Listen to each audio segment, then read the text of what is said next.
It just felt like a long time. Question number 7, Kieran McAnulty.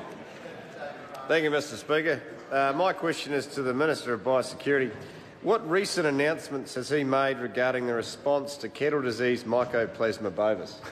The Honourable Damien O'Connor. Mr Speaker, after listening to farmers in rural communities at Mycoplasma bovis information meetings around the country, we are making immediate changes to help the tracking and tracing of animals. The changes are aimed at giving phased eradication the best chance possible for success. They include neighbours of infected properties will now be informed. Secondly, NATE numbers of infected animals will be published on the MPI website. Thirdly, MPI will ensure enforcement of the Animal Status Declaration form. These measured steps balance individual privacy with the need for farmers to protect their farms. In partnership with the farming sector, we are taking our one shot to eradicate Mycoplasma bovis to protect our national herd and our economic base. Supplementary. What next steps is the Minister planning for the response?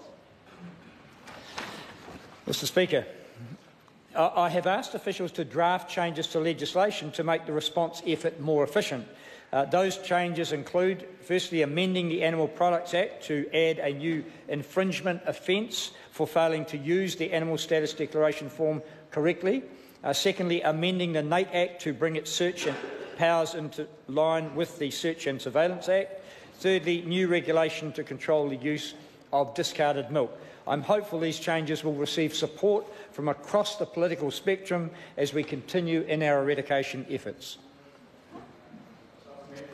The Honourable Nathan Guy. Thank you, Mr Speaker. To the Minister, is he satisfied there is enough funding that's been allocated to providers, particularly around emotional support for farming families who are having to deal with their herds being culled? So is he satisfied there is enough funding available to the likes of Rural Support Trust to support these farming families who are having to deal with their livestock being culled, and it's causing a huge amount of anxiety in the family home and in rural communities? The Minister can answer both those supplementaries. Yes to both those questions, and I have informed Rural Support Trust in particular and all the organisations, Beef and Lamb and others involved, that my door is open should they feel the need to come and request for more support or information.